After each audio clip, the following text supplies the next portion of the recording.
Ајде, тогаш повторно да идеме на податоци кои што се соопштени од три релевантни институции: Евростат, Светска банка и Влада на Република Македонија. Ако верувате на тие, тогаш треба да верувате и во сето на кое што ќе го кажам јас. Ќе почнам од почеток. Лага беше тоа што го кажавте дека буџетскиот дефицит е во рамките на донесениот закон за буџет. Тоа е лага. И не знам повторно и вас кој ве мести, затоа што во работната група на носењето на тој закон учествував јас и со господинот Фатмир Бисими и со тука присутниот господинот Филип Николовски. Се договоривме фискалните правила од тој закон да важат од 2023 година. Таму буџетскиот дефицит беше заклучен на ниво од 3%. Во овој буџет е 4,6%. Тоа е првата лага. Ајде идеме за ова заемот од ММФ. Три земји во светот го побарале овој закон за ММФ: Македонија, Мароко и Панама. Ја лично не сметам дека ние треба финансиски да се најдеме во тоа, под наводници, се извинувам на граѓаните на тие држави, доколку има такви во Република Македонија, дека се некоја финансиска елита или пример кој што ние треба да го следиме. Три земји во светот. Три земји. 530 милиони кои што ќе треба да ги вратиме за 24 месеци. Таков е тој заем кој што вие велите дека е добар. Заем кој што неминовно ќе не врзе со аранжман на ММФ. И еве поставете го прашањето, затоа што да не излезе дека јас ве уверувам. Тука е заменик министерот или министерот, зошто и заради кого ние во овој буџет не можеме да усвоиме амандмани кои што ќе го прошират тој дефицит од 4,6%. И поставете му го прашањето, ако тоа не е аранжман, тогаш што е? Еве ви го човекот тука, тој ќе се сврти и ќе ви одговори. Одиме понатаму. Дефицитот во 2020 година беше 8%, ама колешке тогаш имаше криза на светско ниво, од кој што најголем дел од годината и бевме под полициски час. Не е успех да се споредувате со година во која што 8 или 9 месеци сте имале ограничено движење на население со година која што сте немале. 4,6 милиони, 4,6% се извинувам дефицит, во услови во кога имате најмногу приходи во буџетот, е срамота. Затоа во нормална европска земја треба цел економски тим на владата да се даде оставка. Кај нас доаѓа тука и се фалат. Тоа е разликата. Еве да идеме и понатаму. Викате, враќаме долгови кои што ги направило на ВМРО ДПМН. И се сложувам со вас. И тоа е точно. И тоа никој не може да избега од тоа. Но ајде да видиме зошто се направиле тие долгови. Ја наметнав таквата теза, вие не ми одговоривте. И колку од тие долгови кои што се направиле, завршиле во капитални инвестиции, од кои што до денес имаме приход како држава. Од наредна година почнуваме да враќаме долгови кои што ги направила вашата влада. 1,6, 1,7, 1,4. Да, потоа се извинувам. Благодарам заменик. Тие долгови ги направила оваа влада. Што е од тие долгови направено што ќе ни овозможи приход како држава? Ништо. Тука е проблемот. Еве да идеме евроврзница. Вие рековте од 8% се издава се. Ја така ве слушнав. Па имаше тука едно време кога вашите пратеници мафтаа со една евроврзница од 1% камата. Таа во 2009 година била 9%. Знаете зошто? Зошто беа скапи парите. А сега беа ефтини парите. Еве прашајте го заменик министерот, нека ви одговори. Зошто земаме заем од ММФ, не издаваме евроврзница? Нека ви одговори човекот зошто сега. Затоа што висока е каматата, скапи се парите. Тоа не може да го дефинира Ставревски, Николовски, Стојановски или Колева, тоа го дефинира пазарот на пари. Затоа тогаш се земава таква врзница со толку камата, сега да издадете исто со толкава камата ќе земете. Значи лажевте тогаш кога велевте 1% и заради владата, заради добрите услови. Лага. Еве идеме понатаму со еден друг аргумент. Ние станавме држава во која што премиерот оди на партиска трибина и вика: не се секирете, оваа година ќе има храна и грејење. 2022 година. Дека ќе имало храна и грејење. До кое ниво дојдовме? Па и тоа грејење што треба да го има, го нема. Го нема. Срамота е. Дека ќе имало храна и грејење. Ве молам, ќе го фатиме и за Скопје, ќе дојдам, гледам дека ви даваат совети, за тоа ќе дојдеме, не се секирете. Зашто сакате, за тоа ќе зборувам. Имате и вие говор, ќе зборуваме зашто сакате. Колку е зголемен процентот на корисници на социјална помош? Може да ми го кажете тоа? Излезете и кажете во секој град. Пишете и на Тренчевска, нека ви пратат. или тука има луѓе кои што се асистенти. Нека ви го дадат за 4 години колку е зголемен процентот на корисници на социјална помош во секој град. Еве јас ќе ви дадам еден пример. Гевгелија од 200 на 2000 за 5 години. Зошто е тоа така? Има две опции. Или народот е многу посиромашен, што јас тврдам дека е така, вие ќе речете не, или правите проневера. Не е возможно за 10 пати да се има зголемено бројот на корисници на социјална помош. Нешто се случува. Излезете и кажете што. Дали е заради тоа што сме посиромашни или заради тоа што делиме уверенија како ќе ни текне. Значи нешто тука има. Еве и вие јавете се за реплика. Можевте, не се јавевте, така да ве молам и до вас ќе дам наред. Еве, од каде ви се извештаите? Светска банка и Евростат. Еве за Евростат, што кажува вака. Македонските компании во првата половина од 2022 година плаќале најскапа струја од цел регион. Евростат. 168,5 евра од мегават час.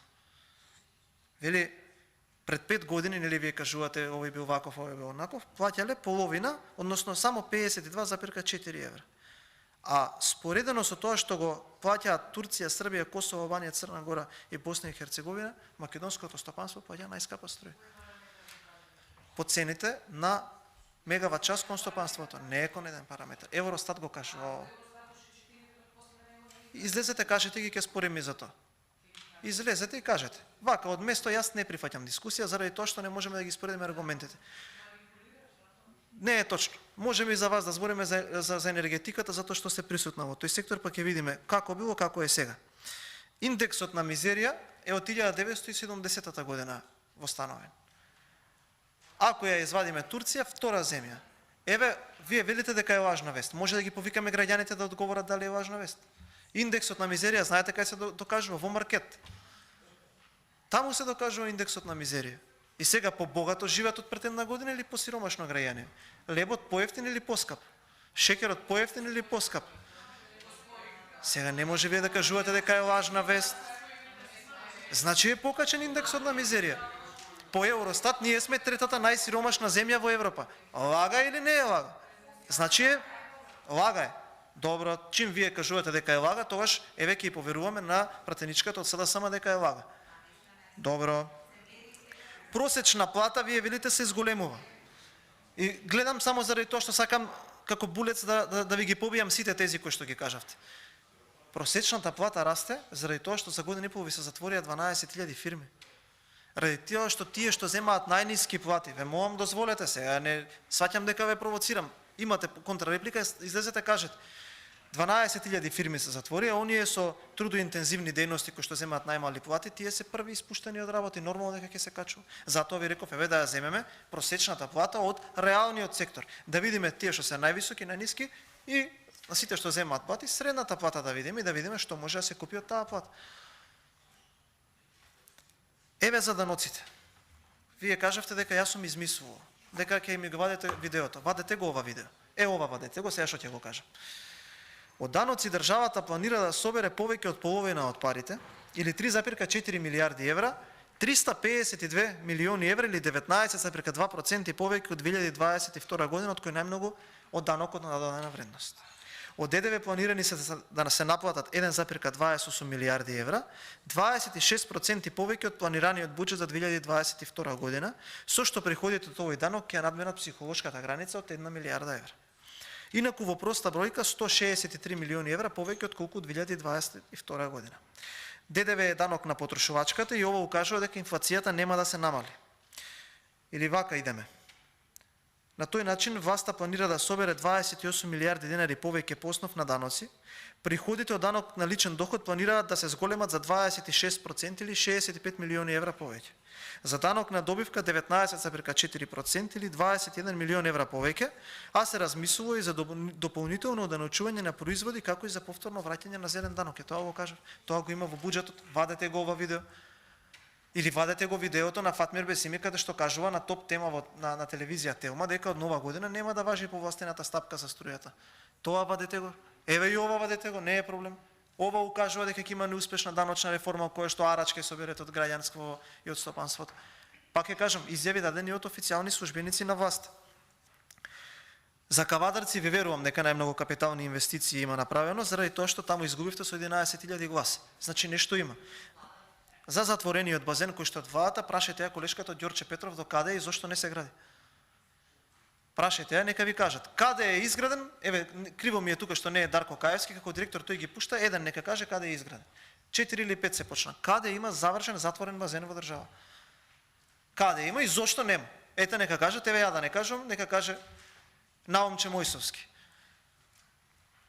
Понатаму, од тие 800 милиони евра, јас свака ви препорачам.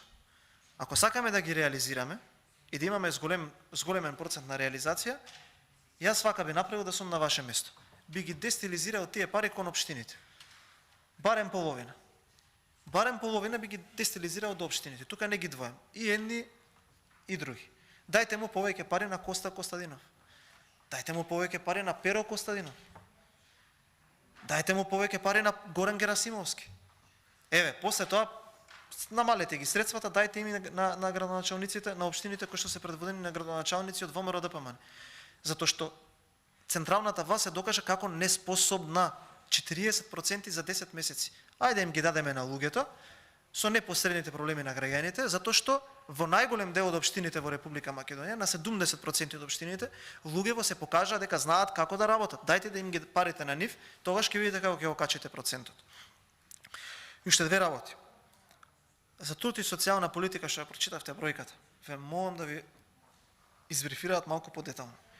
Се работи за лица кои што беа вработени преку програми на социјално ранливи категории. За прв пат, некој се сети на децата без родители, на лицата со инвалидитет и на други социјални категории кои што се вработува. Тоа е.